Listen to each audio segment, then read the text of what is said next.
I'm Nicole, the only financial expert you don't need a dictionary to understand. It's time for some money rehab.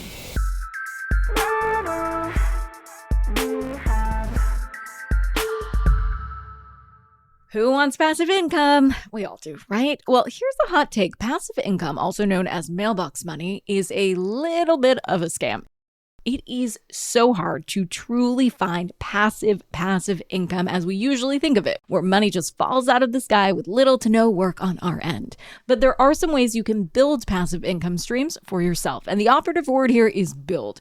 For passive income streams to be truly successful, some heavy lifting is involved in the beginning, but it can be a lower lift over time once you get to the point where you can just rinse and repeat. But instead of me just telling you that, let me show you how. Here are 5 popular side hustles with minimal upkeep. Number 1, renting your home. Renting out your home or even a spare room can be a lucrative way to generate passive income, especially if you live in a touristy place or if you travel frequently so your house sits empty a lot.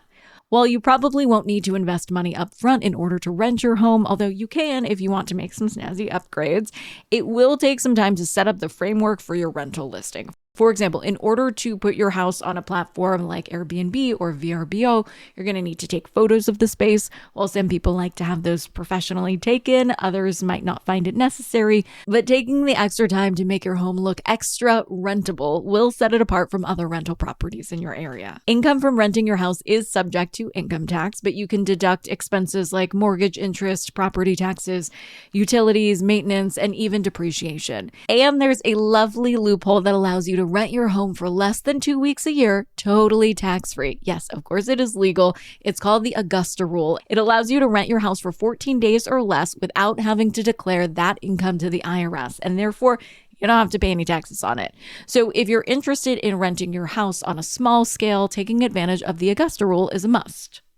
I'd call this a pretty passive income stream because you only have to list your house once and then it will be set up for renting. And assuming you're paying a mortgage anyway, renting your house won't necessarily involve recurring extra expenses. However, you will need to deal with renters themselves, which can be not so passive depending on whether or not your renters are a pain in the butt. And unless you include cleaning fees in your booking price, you'll either have to cover that cost yourself or just do it yourself.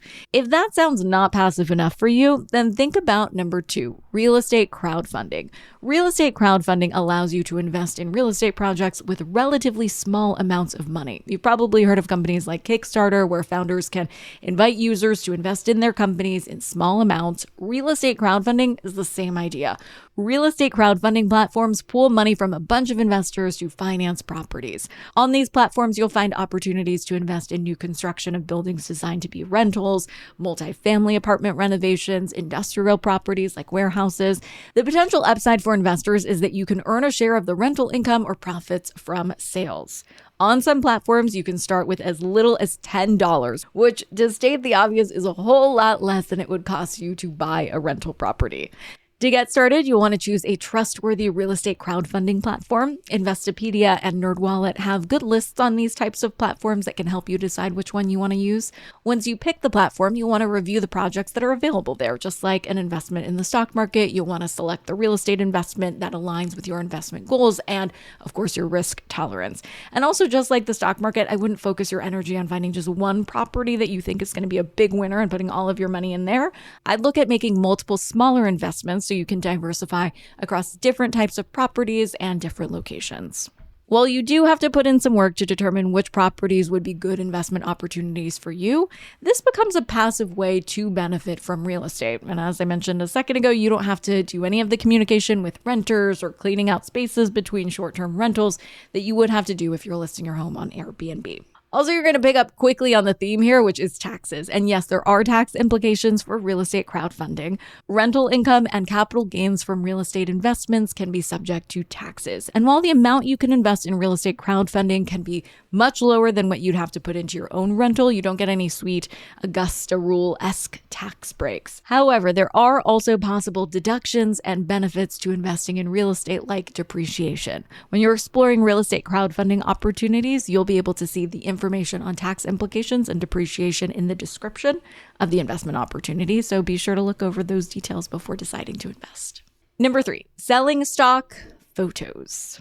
If you have an eye for a good photo, selling stock photos online can be a great way to earn passive income, and it really isn't that complicated once you get it up and running. Websites like Shutterstock, Adobe Stock, Getty Images allow you to upload and sell your images to a global audience. If you don't have a camera, you're definitely going to need one. You can't just take photos on your phone and expect Adobe Stock to come knocking on your door. So this is one opportunity where the startup costs could be heftier than monetizing what you already have. But the cool thing about selling stock photos is that once you're set up on the marketplace and you're available for purchase, your work is done. Well, with that photo anyway. One photo can potentially earn you money over and over again for as long as it's available on the photo marketplace. Before going all in on this side hustle, you'll want to do some market research and figure out what kinds of keywords you'll need to use when uploading your photography to make them super discoverable in that marketplace. You'll also want to figure out which niches are in the most high demand. If nature shots, for example, are in high demand, that's pretty easy. Go for a walk, call it a day. But if it's editorial shots of people posing in studios, you're going to need to pay models, rent studio space, which adds to the list of startup costs. Unfortunately, there is no Augusta type rule for photos. You will be taxed on the income that you make selling stock photos, but you can deduct expenses related to photography equipment, software, even travel, which is a great excuse to take a dream trip and let Uncle Sam give you a discount. Number 4, listing your home as a film or photo shoot location. This is one of my favorites because you'll be surprised how much you can make by listing your home as a location for film or photo shoots. Production companies and photographers are always on the lookout for interesting locations for shoots. This actually happened totally serendipitously to our executive producer, Morgan. She came home to her apartment in Brooklyn one day to find a flyer on her door from a location scout from Law & Order asking her if they could vet her apartment as a potential place to film a portion of an episode. She agreed to the visit, and the location scout came over to see if her apartment would work for that particular episode. When it came to the question of compensation, the location scout did tell her that she could expect to be paid over $1,000 every day that her apartment was used. As part of the visit, they took a ton of photos of Morgan's apartment, which is totally normal, but also saying you're a location scout would be a perfect ruse to case an apartment for a burglary. So in retrospect, Morgan told me that she probably felt like she could have done a little more due diligence beforehand and checked out the location scout's IMDb page, let's say, before agreeing to the visit. She did check the IMDb page later, and luckily the location scout was legit and not a thief in disguise, but probably would have made more sense to do the research beforehand. To get started with this side hustle, you can register your home with location agencies or listing websites that specialize in this kind of thing, like Peerspace. In order to stand out from the crowd, you should take professional photos of your home highlighting unique features. You'll also need to know what your local regulations are and the permit situation for filming. So this isn't necessarily turnkey. Income from renting your home for filming for photo shoots is taxable, but you can also deduct the related expenses. Same story here. Income from renting your home for filming or photo shoots is taxable, but you can deduct related expenses. And last but certainly not least, number 5, dividend investing. Dividend investing involves buying stocks that pay out a portion of their earnings to shareholders on a regular basis. This can be a great way to generate income with minimal effort and make money from your investments without having to sell shares. The upfront resources here, once again, time and money. You'll want to look at what are the best dividend-paying stocks at the moment. Big popular ones are Verizon, Pfizer, Johnson & Johnson. And then, of course, you'll need to buy the actual investment, and that's cash that you need to have tied up for as long as you want to be earning dividends. And when you do invest, if you really want to focus your investment strategy for that particular stock on maximizing dividends and you're in it for the long haul and you don't need that dividend money right away, you're going to want to opt into reinvesting your dividends to compound your returns. Again, dividends are typically taxed at a lower tax rate than regular income, but again, we can never get away from our bestie, the tax man. So please be sure to understand the tax implications and keep good records.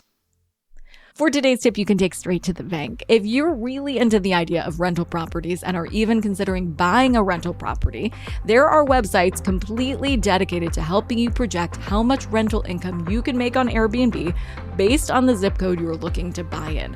One website is AirDNA. This is not an ad at all. I just find it so fascinating because this is really niche, but also really helpful. So if you're dreaming about buying a property and you want to figure out if it could be a lucrative rental someday, use this website for your research.